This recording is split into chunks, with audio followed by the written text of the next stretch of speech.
રાજકોટના લોકોની ઊંઘ અત્યારે હરામ થઈ ગઈ છે, કેમ કે રાજકોટમાં છેલ્લા ઘણા દિવસથી રહેણાંક વિસ્તારમાં દીપડો ફરી રહ્યો છે।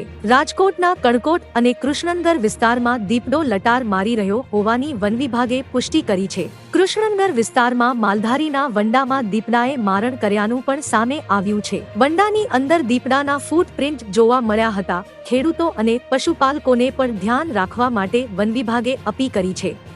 આ સિવાય વાગુદડ, મુંજકા અને રામનગર ગામમાં પણ દીપડાના આંટાફેરા રહેતા હોવાની જાણકારી મળી રહી છે।